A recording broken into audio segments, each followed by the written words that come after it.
How's it going today, everybody? This is Kajime Addict, your host. We're taking a break from the Memorial Box to review the sort of new Playmates Rodan 1956. I just thought it would be nice to review. It recently became available on Amazon, so if you haven't picked them up yet and you don't mind spending an extra, probably about $10. I think these retail at Target for $10.99 or maybe $12. The one that I bought, or the ones that are being sold from Amazon, are $17, and then you pay a few extra dollars in shipping and handling or taxes if you don't have Prime. So just about $20. But I just gotta say that this figure's super impressive. So before we fully dive in, if you enjoyed this video, please like, comment, and subscribe. And let's keep it moving. So, Rodan 56. Boy, this figure's honestly impressive. Like, it looks so good. This is a good example what Playmates can do with the line. I do not have Gorosaurus. I'm not really worrying about Gorosaurus right now because we do have the Godzilla store exclusive Bandai Gorosaurus coming out at the end of the year in November. That actually probably will be announced very soon, at least for finished photos. So I'm not really worried about Gorosaurus because he goes for more than I'm willing to spend. I'll buy him for $20 if he comes up on Amazon. If he doesn't, though, I'll just buy the Godzilla store exclusive, which probably will be about 70 to 80 because I know how that's going to go. But the Rodan here was the one that I was really interested in, and I'm glad I got it. It's awesome. Just the texturing on the figure, yeah, it's not fully, it's not consistent because you got this material, which you can feel that, and then it gets kind of smooth at the end. It's been a while since I've actually seen this Rodan film, so maybe it is kind of like this. It does have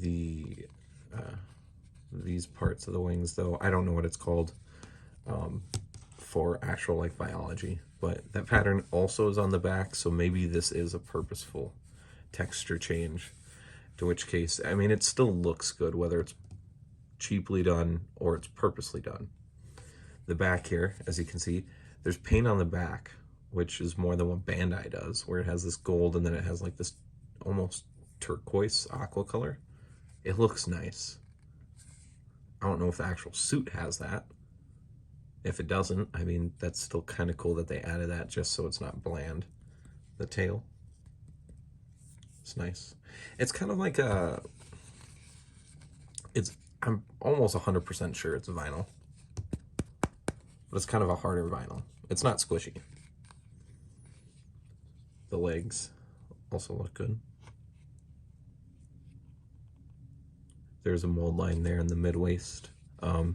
This part comes out. The body and the tail is one piece. The wings are glued on, which, by the way, I'm so happy that this is like this and not the figure that we saw. The first figure we saw it looked like it was going to be plastic and it had adjustable articulated wings that went in and out, but I just feel like there would be no reason for it because they would just sit there and flop. You wouldn't actually get posing out of it. So I'm glad that they just changed the sculpt of the wings, glued them on there, and they look like this. The face looks good.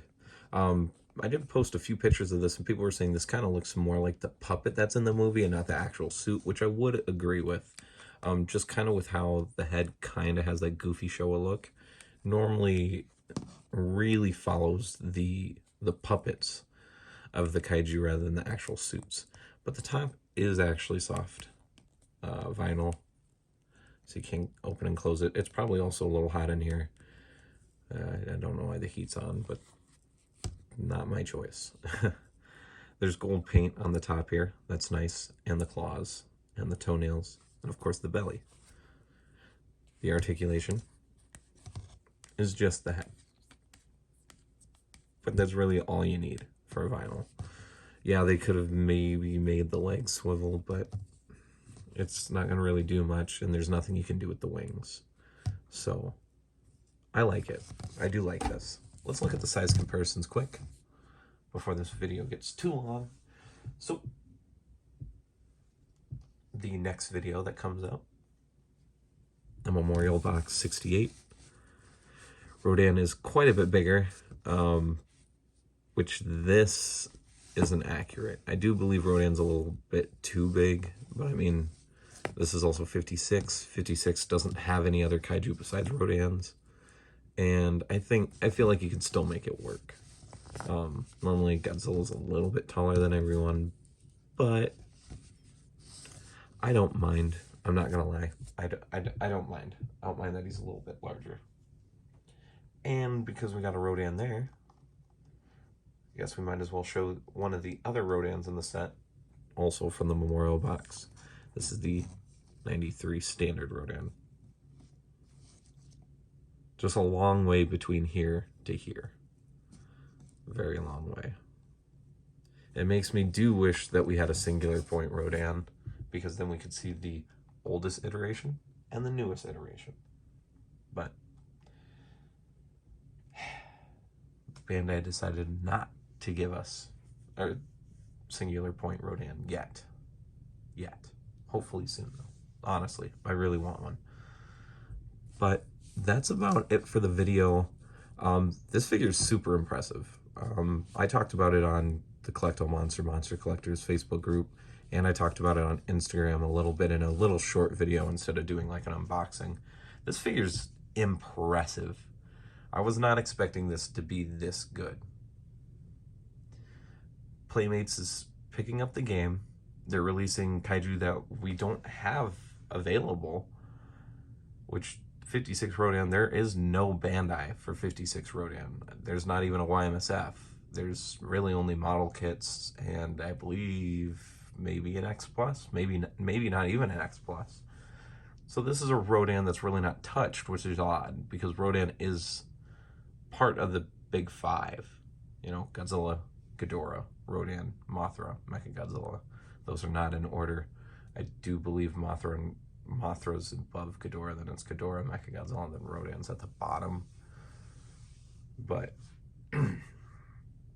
it's nice to get two figures that aren't really represented. This guy, Rodan, and Gorosaurus. Playmates, if you keep doing this, I'm going to keep buying them, because these are officially licensed figures, so they fit in great with the Bandai line, and I love them. I'm not going to sugarcoat it. I love my Skullcrawler. The Kong Skull Island figure's pretty good. Not too bad, not too great, but it's fine enough. And of course, if I had the Warbat, I'd probably be praising that as well. But stick with the plastic vinyl feel. It's probably plastic, but it just looks like vinyl. So I'm going to give this figure a solid 8 out of 10. It's really good for what it is. A $10 figure, which is, again, in the vein of a Bandai line. It is in that vein. That's what makes it good. I don't expect this to be the most detailed figure on the planet, but I'm very, very, very satisfied with what this is. So I recommend picking it up. If you guys happen to like this, or if you enjoyed this video, please like, comment, and subscribe. This is Kaijumatic, your host. Peace out.